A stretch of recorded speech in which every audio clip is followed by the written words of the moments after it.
Welcome everyone to Screenfish Radio. I'm so glad that you could join us this week as we are talking about Nicolas Cage's The Unbearable Weight of Massive Talent, easily the best titled film of 2022. And I am thrilled this week to have some massive talent myself join us. Newcomer Adam Kline and friend to the show, Dave Voigt from In the Seats. Welcome, guys. Welcome, brother. Well, thanks for having us in on an unbearable weight as we talk about somebody else's massive talent. That's a good one. Yeah, I'm really looking forward to this one. This film is its own thing. I don't know, like, how do you describe a film like Unbearable Weight of Massive Talent? I am going to try. It tells a story of unfulfilled and facing financial ruin. Actor Nic Cage accepts a $1 million offer to attend a wealthy fan's birthday party. Things take a wildly unexpected turn when a CIA operative recruits Cage for an unusual mission. Taking on the role of a lifetime, he soon finds himself channeling his most iconic and beloved characters to save himself and his loved ones. The film is directed by Tom Gormican and stars Nicolas Cage, Pedro Pascal, and Ike Barinholtz and Tiffany Haddish. As always, this podcast is rated S for spoilers. But gentlemen, I need to know what you think first of The Unbearable Weight of Massive Talent. What do I'll just say that I loved it. I loved the weight. I loved the feel. I loved the sound. I loved the look. It was maybe even fantasies fulfilled. Just as a lifelong Nicolas Cage fan, I was its target audience, but I also love the film and recommend the film because it's something that everyone can enjoy for sure. No, and I mean it's Nick leading into the legacy of Nick.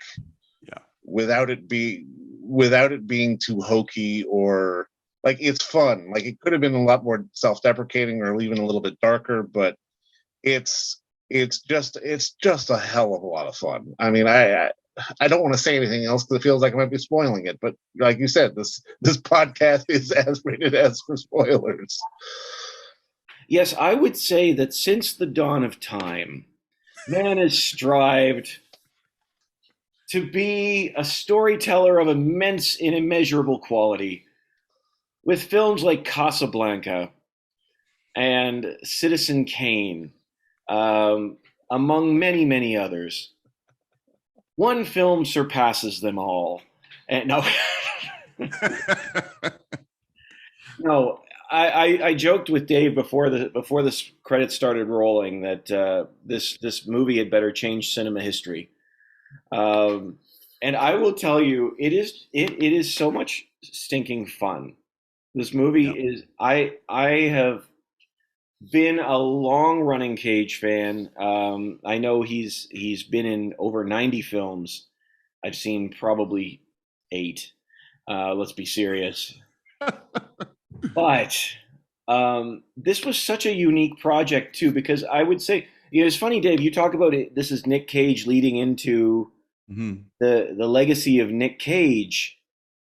Can you talk a little bit about that? Because I feel like this film, like it could have been the most massive ego trip film of all time. Right. But I feel like it isn't that. So I was just wondering what you meant.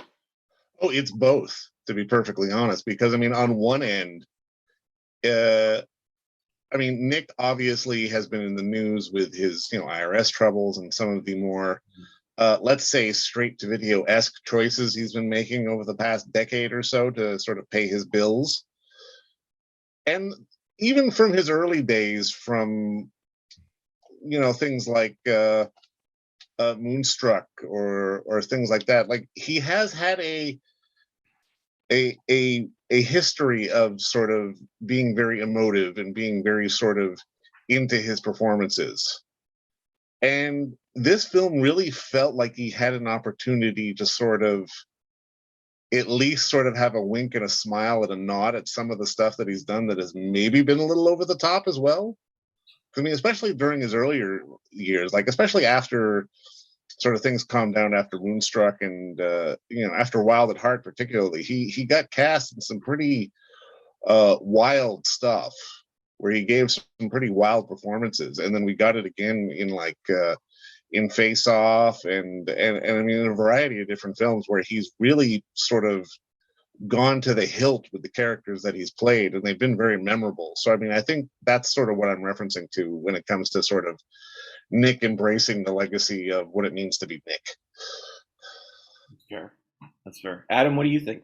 I've even heard I really am genuinely a fan of him, and this sort of like this Cage assance that we're going through for the second or third time here right now, in his popularity and being part of the public narrative for the second or third time in 30 or 40 years, like just listening to him in interviews this last year,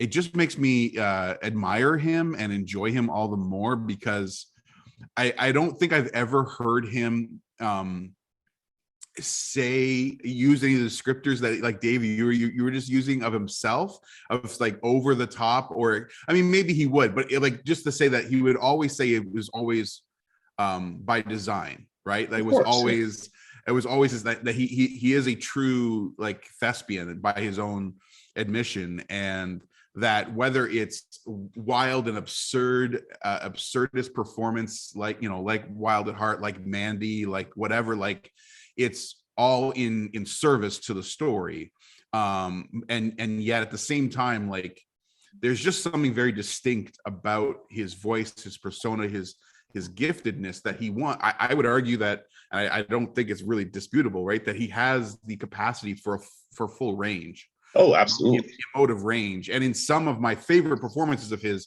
you actually see the intermingling of all of these nuances all at once, like the more complicated characters. But at the other times, like it's just like, this is a quiet one, this is a wild and wacky one, and yet he's just as committed, right? Like that, like, and I don't know if he said it explicitly, but I definitely picked it up listening to him over the years, where even when he would admit that he was doing as much work as he could to pay off back taxes, he never failed to be fully invested or committed to the character. And you could just feel it on screen. Like, even to watch, here's the big pull, to watch something as absurd and wasteful as Willy's Wonderland last year, where Nicolas Cage is trapped in a nightmarish Chuck E. Cheese setting, and he literally doesn't say a single word the entire movie. It's a silent performance.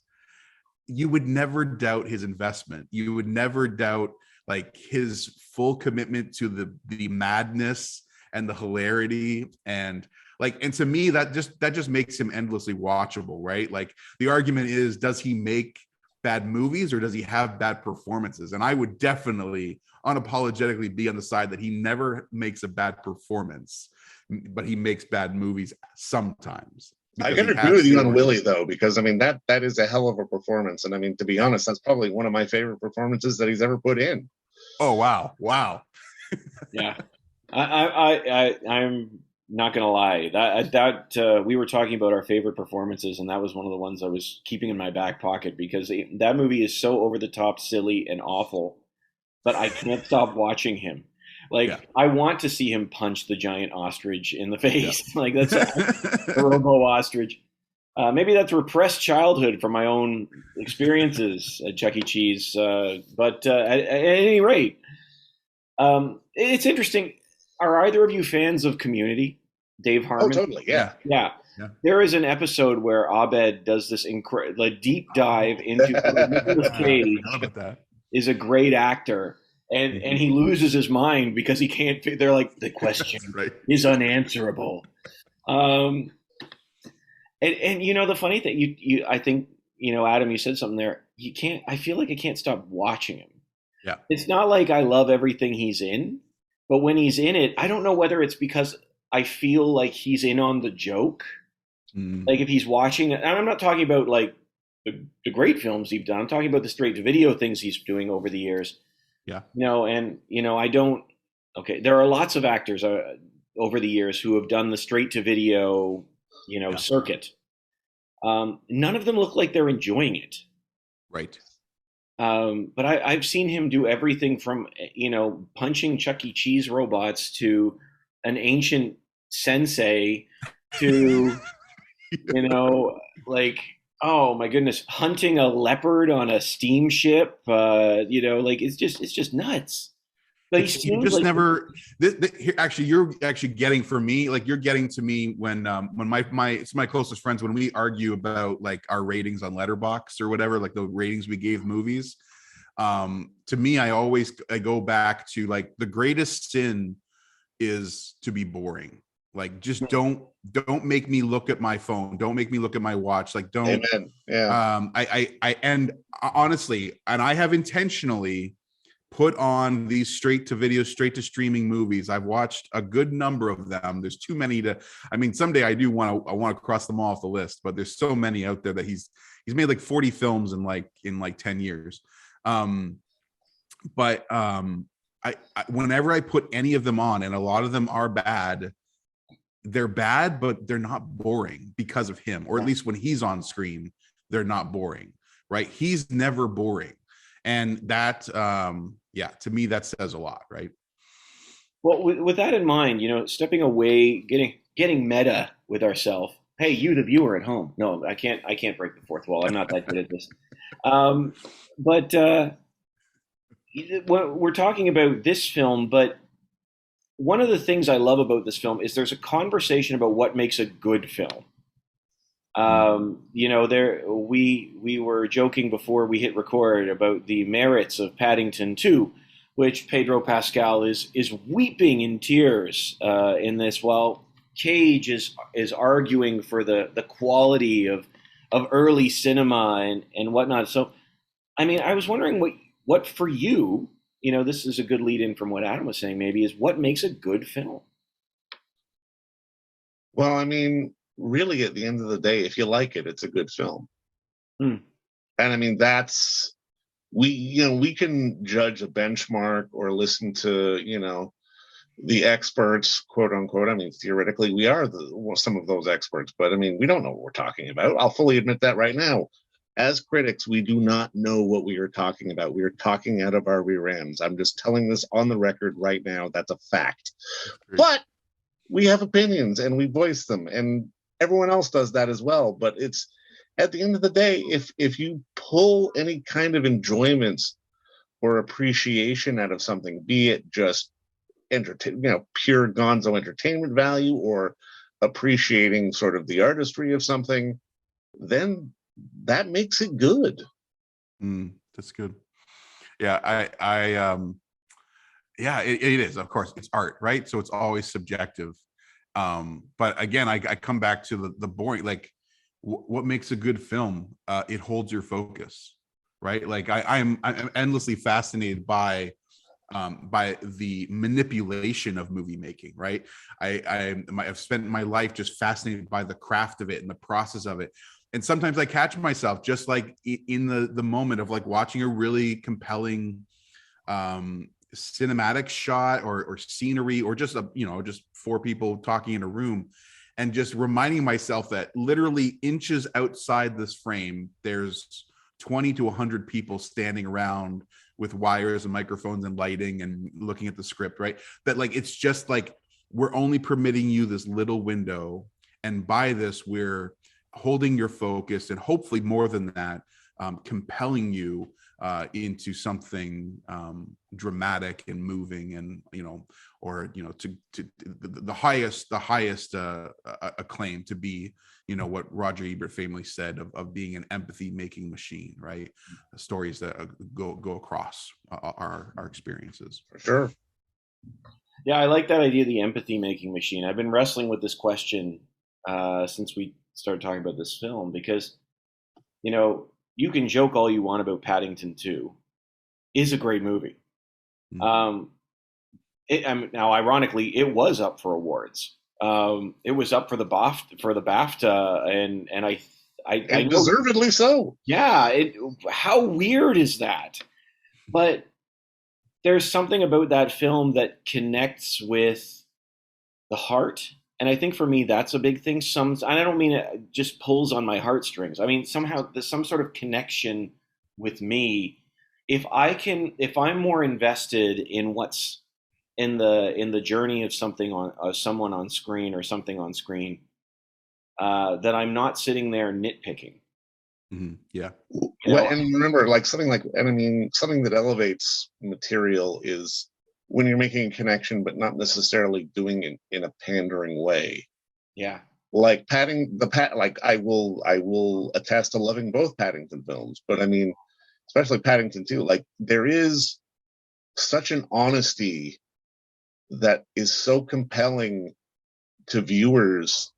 That's why it gets elevated beyond what, we see from the poster is just, a teddy bear in a in a raincoat running around London.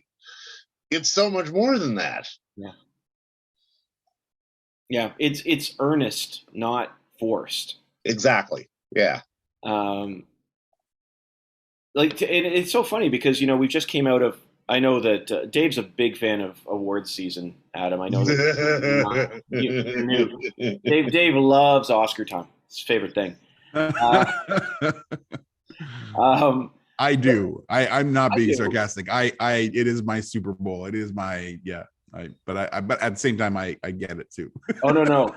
I'm with you. That's why he and I laugh about this all the time. I have fun with it. But one of the things I think is so much fun about it is because it is sort of nonsense. Like we, a lot of people, myself included, joke about it being the Super Bowl, but that's more in importance. And I will say this, like with the Super Bowl, you have two teams, and the team that scores the most points is declared the best team. Right. Yeah. Whereas in this one, you've got 10 films, all wildly different, and held against one another, and one of them is determined best. Yeah, it's the one that everyone can agree upon that they liked. Is it though? Yeah, it is. It's the median. It's the median, man.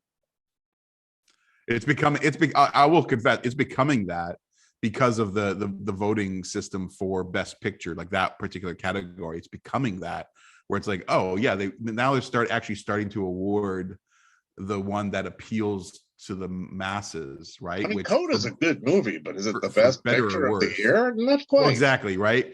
And I always go into every award season when I watch with family, and like I always have to remind them, like just the ones who care.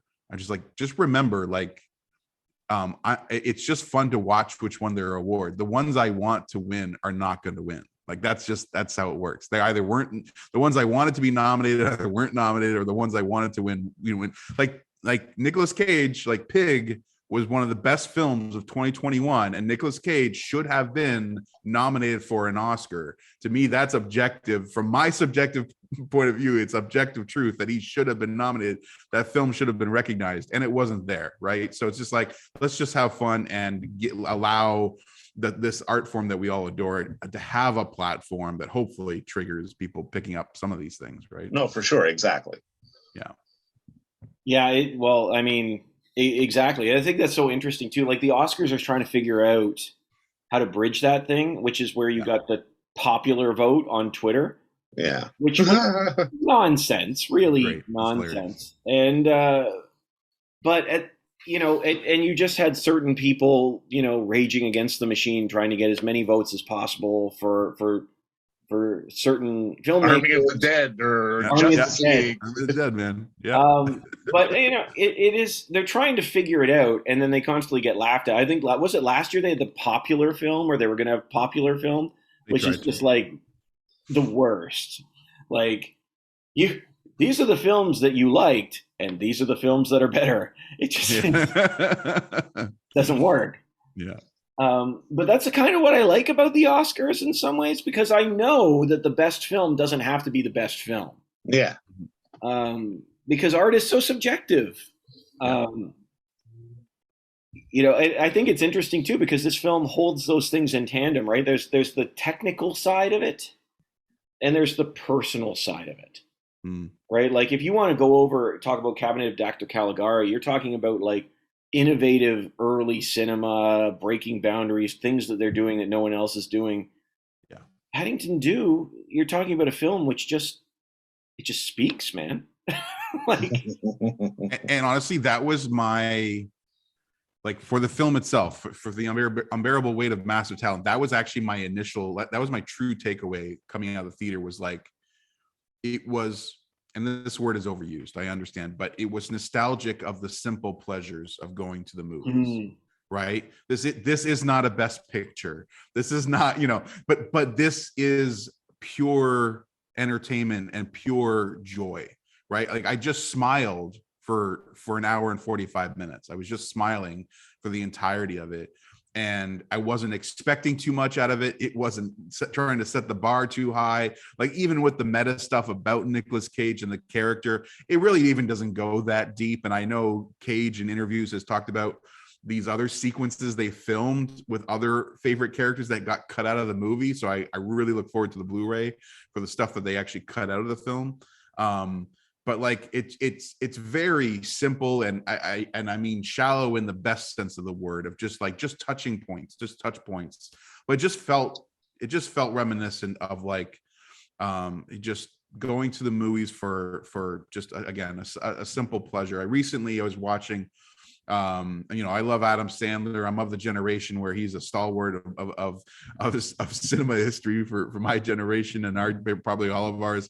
But just, sharing some of those movies, those comedies with my kids that they hadn't seen yet. And, I was struck by it recently of like, man, remember when we all went to the movies just to watch a stupid Adam Sandler movie? Like when we filled, and growing up in high school, I worked at the local movie theater. Like you could guarantee an opening weekend that those big Cineplex theaters were packed for every showing of a new Adam Sandler movie.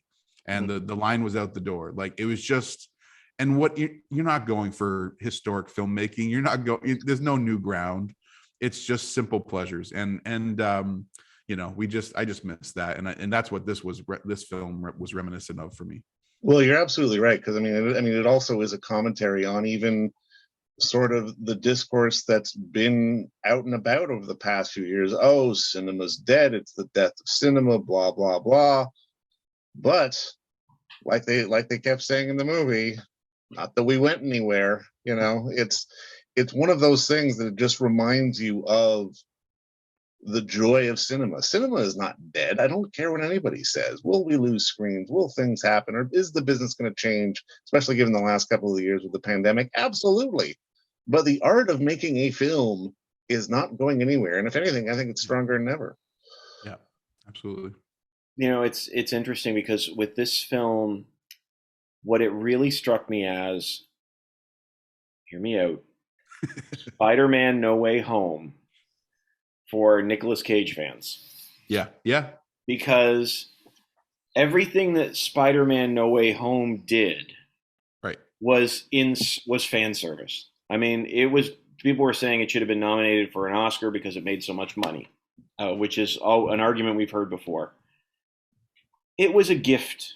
It was a gift to people who had been watching Spider-Man for 20 years and trying to explain it for kids that have been watching him for 5 years. I felt like that was what was happening in this film. I felt like this was a film where Nicolas Cage came in and said, "Yeah, I'm here. I've been around.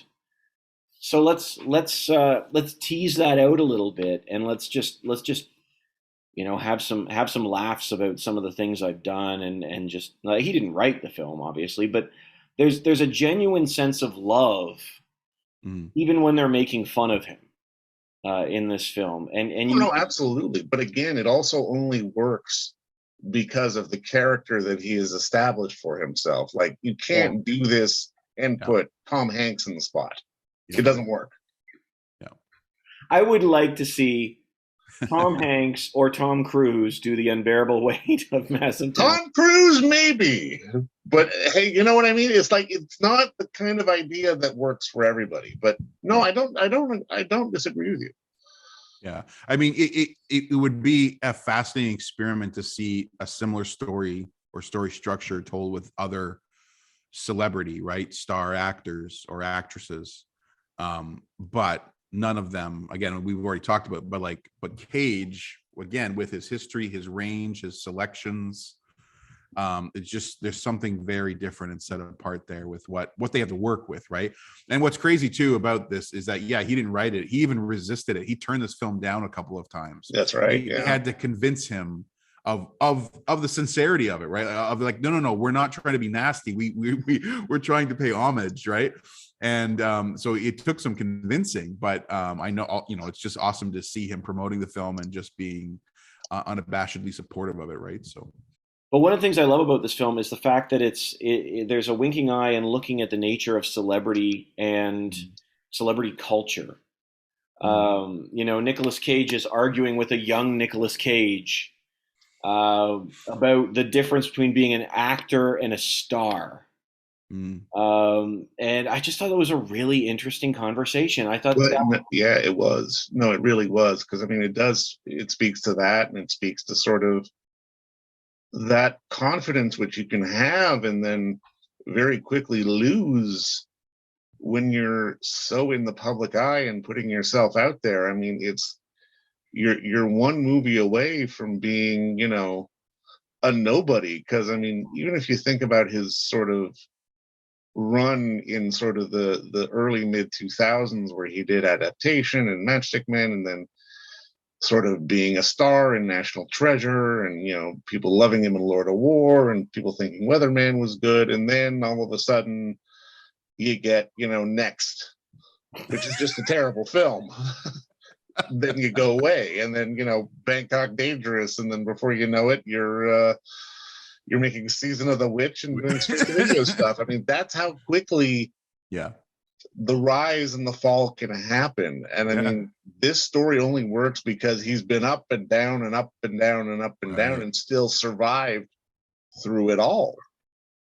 Well, and the film opens right with his desperate audition, unnecessary, unrequested audition for David Gordon Green, and when he just like the conflation of the ego and the desperation of work, and that like David Gordon Green's ready to hire him, but he's just like, well, yeah, but let me read for you. Let me read for you, right? And he's like, no, you don't need to read for me. It's fine. And then he has to go into this horrendous Nicolas Cage Boston accent that is just, which then of course, like there's a wonderful callback at the end. But just oh my word, like it is perfectly portrayed, and the fact that they bring the young Nicky into the conversation. I like all of that. Like the first 30 minutes of this film, I was genuinely blown away. The first 30 minutes of this film are like perfect in terms of what they're tapping into, the topics, the cultural milieu. Like it is really, really brilliant. The last 30 minutes of the film, I would argue are the weakest and lost some points from me. But the first 30 minutes, oh my word, like I was just so hyped and excited, and I look forward to picking it apart and going back to it, because all those through lines, right, of examination of celebrity, ego, and craft. And that first act is like pure Hollywood satire. I mean, even that David Gordon Green moment, I mean, it's the funniest because he worked with David Gordon Green, you know, and to have him desperately want to read for somebody you've already worked with is that much funnier. I mean, it has that satire through line. And then, I mean, I do agree with you just towards the end of the film, when it devolves into more of the buddy comedy elements, which isn't necessarily a bad thing, but it's definitely a little more of a straight line than we were getting in the first sort of first act and a half of the film, for sure. Well, there has to be something for everybody, guys. Well, this is true. This is true. I actually, my genuine criticism or heartfelt complaint is just that it actually felt sloppy the last half hour, the editing and the action. And again, I knew that there were deleted scenes, and I wonder if that was studio, like, you know, kind of messing with, unfortunately, what they had, and maybe there's a better cut. But by comparison, the first half just was so focused and rapid fire and layered, and it was just so tight, right? But again, I think almost as the movie devolves a little bit, right, it almost gets a little more endearing, which works in its favor. Well, I was genuinely shocked at how tender-hearted. Like I love a hangout movie. I love a bromance. Okay, I really love. So the fact that I was surprised, I had no idea that I found myself in the middle of this movie, just like, oh, this is just a bromance movie. They're just going to be hanging out, drinking, doing drugs, watching movies. That's what this is. Like, I'm totally in on that. So I was really moved by just how tenderhearted it really was at times. And maybe again, and because at the end there's just so much sort of like to work through or fight through at the end. They're just sort of like, I want to get back to just the hangout and the love of it, right? Well, and it's interesting too because Pedro Pascal's most notorious role is one where he plays it robotically, as the Mandalorian, and then I hadn't seen him have fun like this, even in Wonder Woman 1984. I mean, the script's not good in 1984, but I mean, like he doesn't look like he's enjoying himself, and I just felt like I was invited to watch friends have a party. Yeah. Yeah. And it just the bromance between Pascal and Cage in this film, like I want them to be in more films together now. Yeah, and like they're just so much.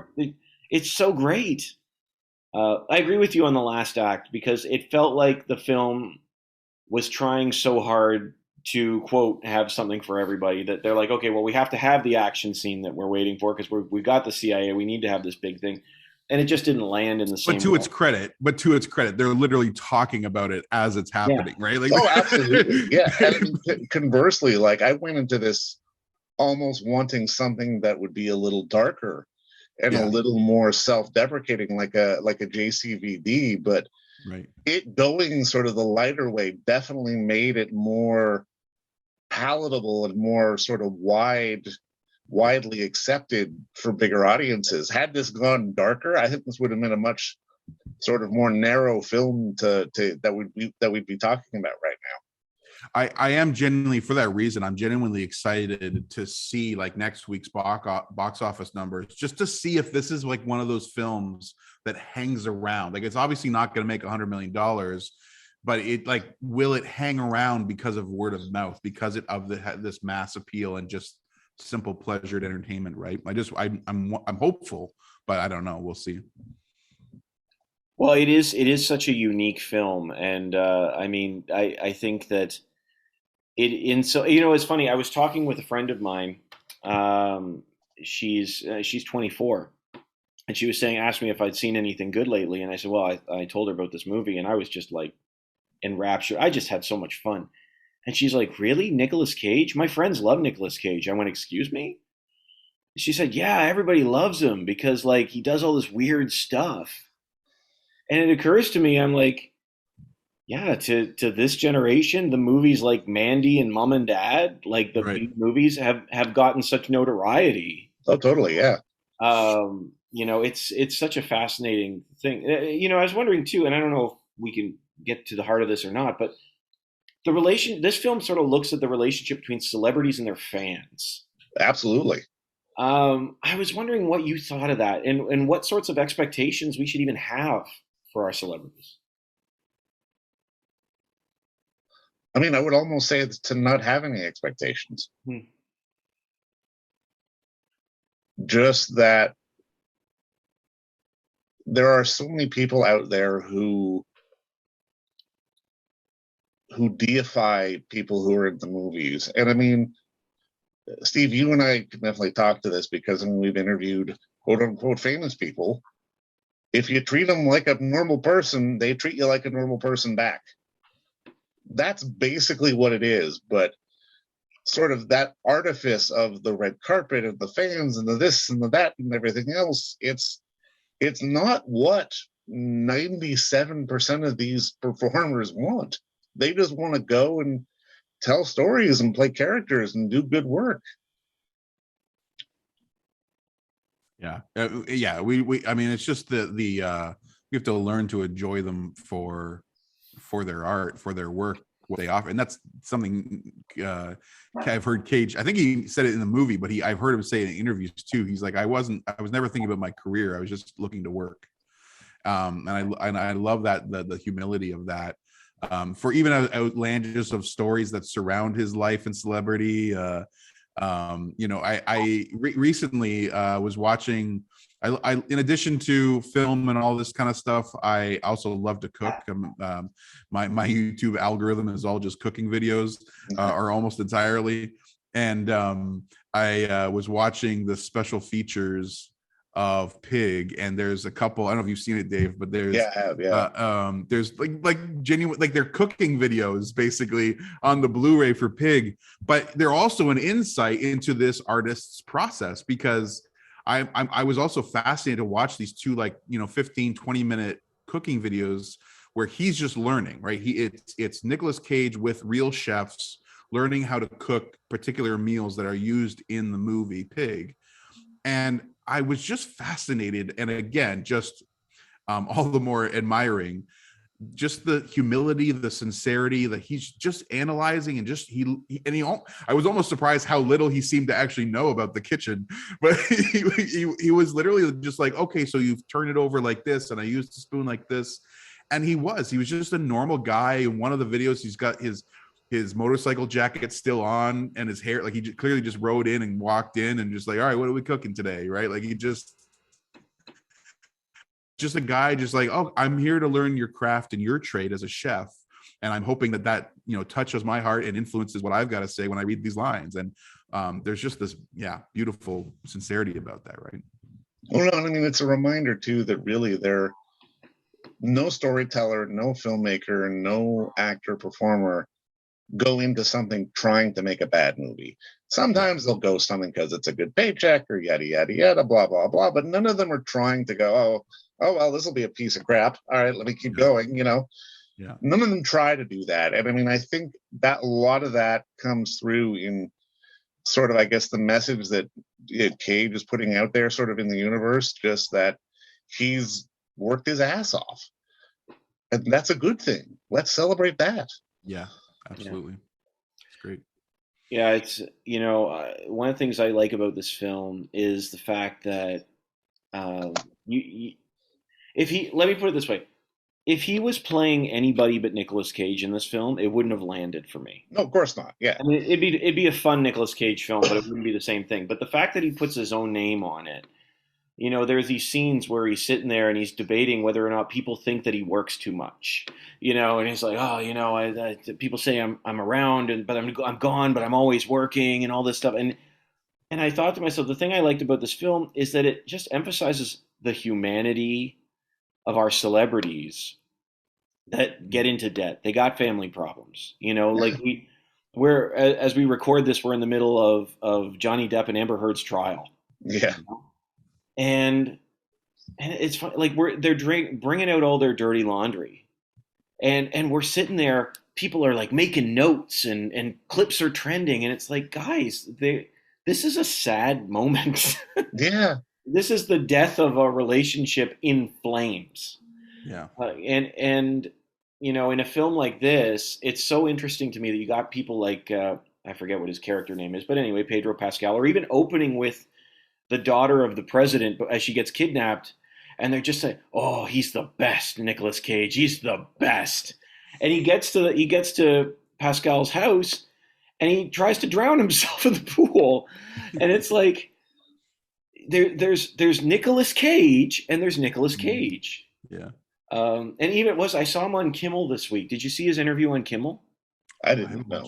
Oh, I gotta send you the link. It's gold. I need to watch it. Yeah. It's 14 minutes, and he literally opens with, "Can we just talk about like rumors of Nicolas Cage?" And they talk about the film, but he keeps going back. He's like, "Did you?" And Nicolas Cage, like being Nicolas Cage, it's almost funny how he talks. He goes, "Yeah, man, I'm here. Let's do this." And he's up for it. He says this is his first national televised interview in 14 years. He just hasn't done them. And so they just go through Nicolas Cage stories, and he's like, yeah, that's true. That's an interesting story. And he like starts, and it's just wild. Yeah, the talk shows didn't want him for Primal, I guess. They did not talk about Primal. They do talk about him owning a two-headed snake. Anyway, you know what? I'll send you guys the link. I'll put the link in this too. because it's so interesting. Like it's just, but I like this film because it humanizes celebrity. It doesn't. I mean, it's a Yeah. fictional Nicolas Cage. It's not a Yeah, of documentary, course it is. Yeah. but still, um, we elevate people so quickly because they're high profile, and then when we find out about their warts, we're so easy to cast them aside. Yeah. Well, and it creates that empathy too, right? Where it's not even, I mean, we could all make the point or argue of like, well, they could have done better things with their money. But at the same time, there is that point. But at the other same, it's like 9 out of 10 of us, if we were handed a check for $10 million for performing in a movie, we probably would be guilty of blowing it on a really nice piece of glass or a dinosaur bone, or like just like we're all going to be faced with that of whatever compels us, right? Like just like, and if you have the money, like you're going to do stupid stuff with it, right? So And that's, plus, I you do got to like remember, he came from legacy as well as a Coppola, so like he had sort of right, that. grew up around He that. had to sort of carry that legacy, Hollywood legacy, before he even really got started. Yeah, yeah. Yeah, absolutely. Well, I mean, guys, I'm looking at the time here, and I think this is a great conversation. But I mean, we've all said what fans of Cage we are. Mm. So I'd love to hear from you your top three Cage roles or films. Dave, why don't you go first? All right. Well, I mean, I'll go a little off field for one that always tends to get forgotten, but I definitely think it's one of his best works as the paramedic in Bringing Out the Dead Oh, Dave. from Oh, we are best Scorsese, friends, because Dave.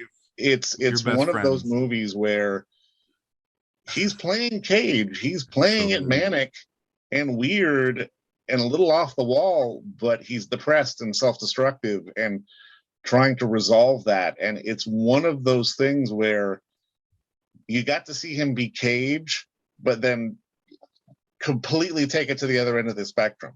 Rather than being sort of gonzo and happy and violent and over the top, it was this sort of self-destructive, pathetic guy who could not get out of this job because, I mean, especially given the nature of the story and sort of how it was being a paramedic in those times, it's like, yeah, it was a horrible thing, like it was not a happy place, and he was not in a happy place, and he does such a fantastic job with it. I love Bringing Out I'm so glad. I've been singing the praises of Bringing Out the Dead for years, and no one seems to care. I'm crazy enough to say it's actually it's not only a masterpiece, but it's my favorite Scorsese film from the 90s, which I get shunned from friends for saying that, but I just adore that film for so many. It's Scorsese. It's a Paul Schrader screenplay. So Scorsese, it's Cage working with Schrader, as they've done multiple times. It's a deeply spiritual exploration in what's going on through the life of his character. And oh my word, I'm so glad that you named that one, because it's such a great film and a great performance. And I mean, obviously, we can bring up stuff like, I mean, we've talked a little about Pig. He's just so fantastic in that film as well. And I mean, obviously, Leaving Las Vegas, where he wins the Oscar. But I mean, another one that stands out for me, and it's not what I would call a traditional one, but it's definitely him playing, leaning into it a little bit more. But I love his performance in Snake Eyes. Yes. Just being this sort of sleazy, walking the beat cop who, great, over the course of this entire story, has to find his moral center. Yep. And sort of figure that out and sort of exist with it and understand that, for all the dirty things he's done, he's got a line and he can't sort of cross it. Yep. And to see him go from sort of A to B over the course of that movie is really a fascinating ride. Oh, Snake Eyes is so great too. I love that film and that performance. Brian De Palma, right, working with Cage. Like, what more would you want for, right? Wish for, right? Cage and De Palma. And that's yeah, and that is like, it's crank. It's a film where you think he's going to be cranked at 11 the entire time, but as the film progresses, there is some real subtlety and nuance at work there. I mean, then again, there's some of his earlier work. I really enjoyed him in Rumblefish, even though it's a smaller part.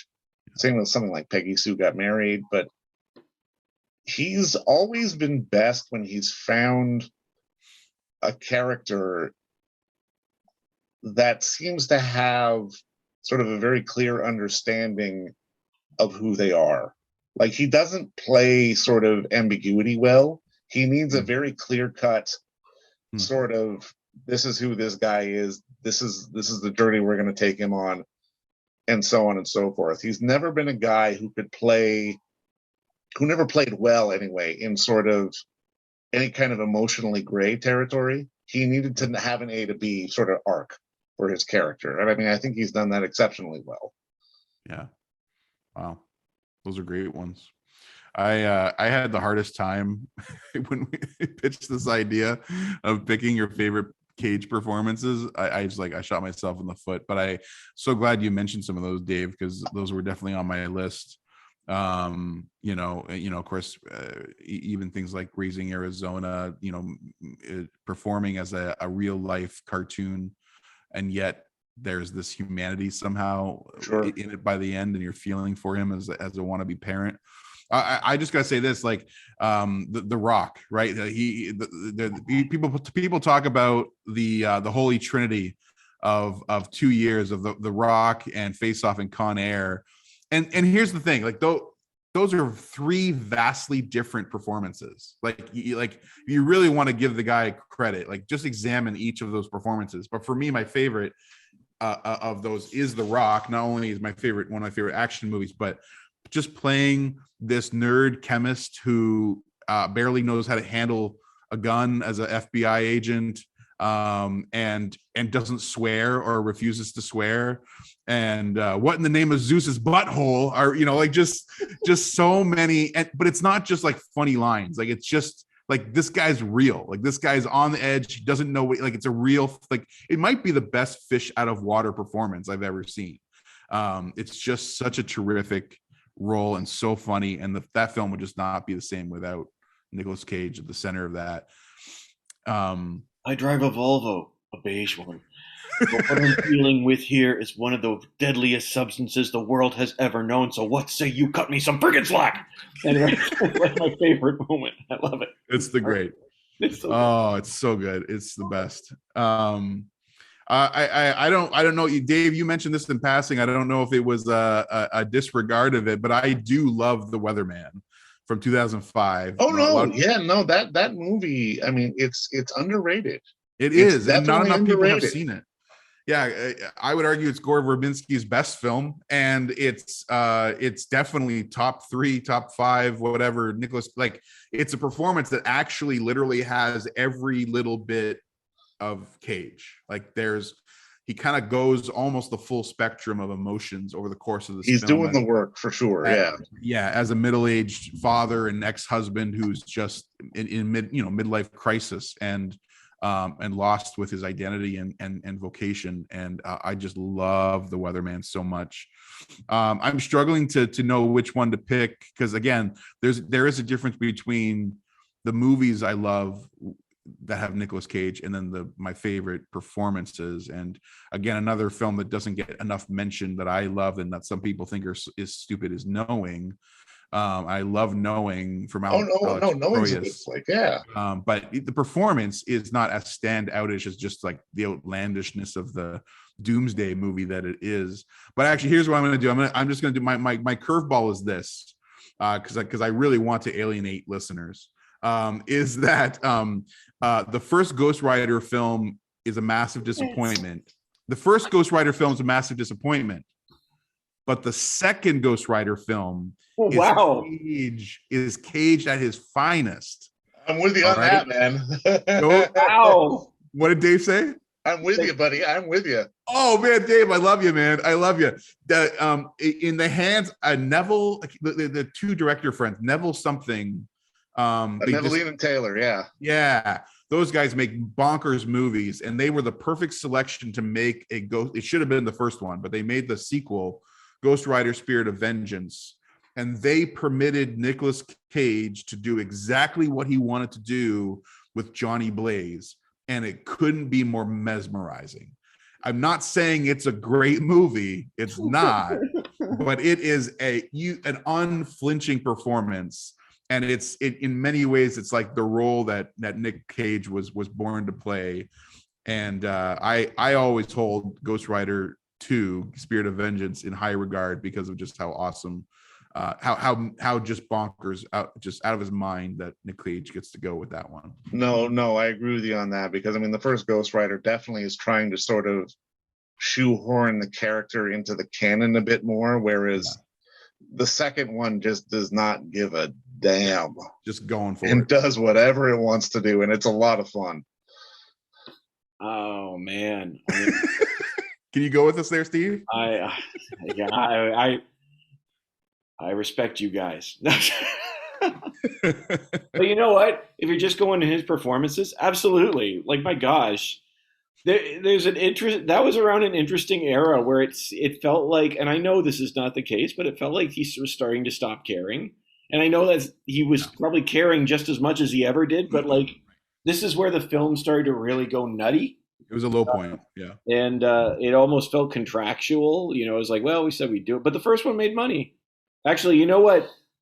What my favorite part about that film is that he shows up on Saturday Night Live the week before. Because Andy Samberg used to do this phenomenal thing called Get in the Cage. Oh, so yeah. Nicolas Cage. And he shows up as the guest. As his clone. Why? Where? Yeah, as his own clone.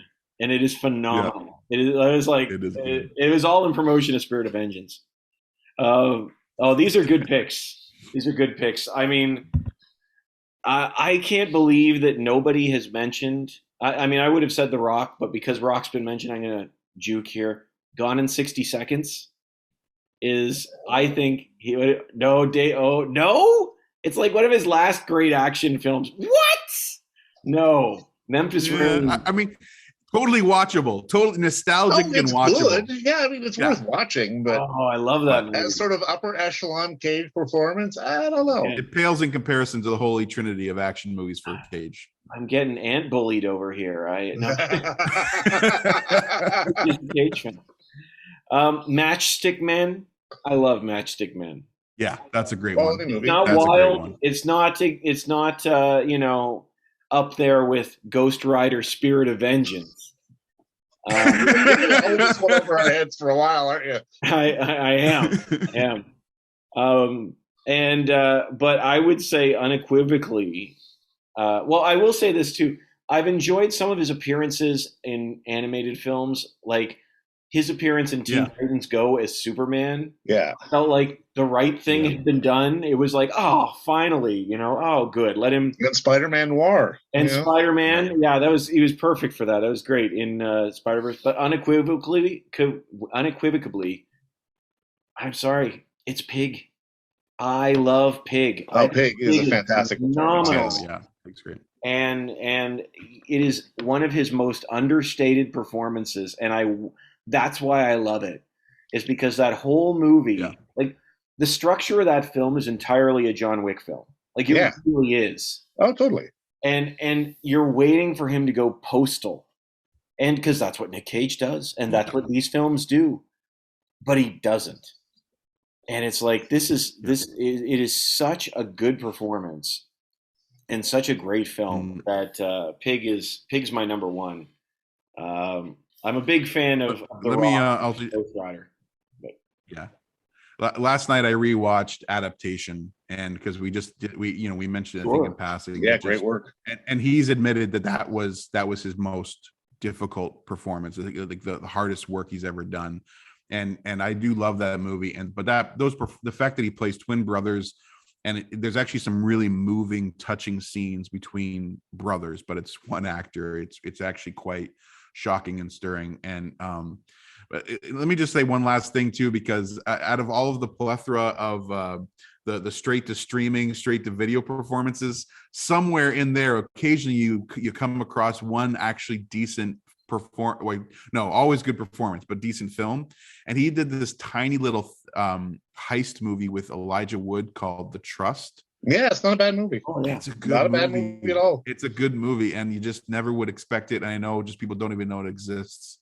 But anyways, I endlessly admire his work and his commitment, right? So I will say here too that just scrolling through his IMDb, he has a film called Pay the Ghost, and that just makes me happy that there's a movie. And then and the I don't know what it's about. it's not good. I, how can you say a film that's labeled "A professor frantically searches for his son who is abducted during a Halloween carnival" isn't good? It's Yeah, that's right. You can go. I heard in I another wanna pay podcast the that bill. it's I heard in another podcast they're reading some of these films and like these don't even sound like real movies. Like Kill Chain, like just like you're it really taking exists. things off the back of a box, you know. Oh my goodness. Well, gentlemen, this has been incredibly fun. I want to honor your time, and I think we should screen it or skip it. So, The Unbearable Weight of Massive Talent, screen it or skip it. Oh my God, you screen it as many Absolutely. times as you possibly can. You buy the Blu-ray, you just embrace it and you have fun with it. Amen. Screen it all the way. You know, I'm going to give it a screen it. And as much as I loved it, I got to say a little apprehensively, I feel like if you're not in on the Cage train, That is fair. That is fair. like I think it's still fun though. it's People will still enjoy funny, themselves. but I don't think you get the love behind it if you're Yeah. not like even You'll miss out on interested. some of the jokes. Yeah, like if you've If seen you don't understand that first act, yeah, you can get a little lost. That I will admit. yeah, like if there's anybody If you seeing don't it, if the you don't Pedro know Pascal- Paddington 2, you won't get it. You know, it is to my deep shame that we never podcasted on Paddington 2, and I look back on it with such regret because that would have been that might have been the one right there. Well, retrospective episode, do it. You know, There it is. come on. Yep. There it is. It's time. Guys, thank you so much. This has been so much fun. Dave, why don't you tell us what you'd like to plug? Well, just to not forget to find, if you're looking for the latest on movies, TV, film festival stuff, come visit us over at InTheSeats.ca, your one-stop shop for all things of the moving image and so forth. But also on your favorite podcast subscriber, you can find In the Seats With, where I sit down and I talk with a wide-ranging variety of industry professionals about current projects, how they got started, and so very much more in a light and conversational fashion. And maybe we'll talk about Paddington 2, because I just looked it up. It is the 5th anniversary of Paddington 2, so we are actually on an anniversary. Wow, I didn't even realize that. I didn't even get you guys a present. I'm sorry. Yeah, absolutely. Thanks so much, Dave. We appreciate your time and having you on. And Adam, how can people connect with you? Yeah, people can find me online on Twitter and the Kleiner, Kliner, and you can find my obsession with movie fandom there. But you can find me in my friend's YouTube channel, TripAdvisor, TRIPP Advisor channel. Jason Tripp hosts that channel, and I appear on there quite a bit when we do best of the 90s, best of the 2000s, best of the year videos. We recently did a ranking Denis Villeneuve and review of Dune when that came out last year. And then I recently just joined the team at Love is Moving magazine, Christian young adult magazine. They've brought me onto the team to occasionally do some behind the screens, we're calling it. And Steve's working with me on that. Behind the screens content, looking at films and TV and streaming services. So Love is Moving magazine in print and online. You'll in the coming months there'll be some great content there. All right. Thanks so much, guys. I really appreciate it. This has been a blast. We'll do it again. And for you, not that we're going anywhere. Not that we ever went anywhere at all. You're right. Absolutely. But for you at home, we started the conversation. This was Screenfish.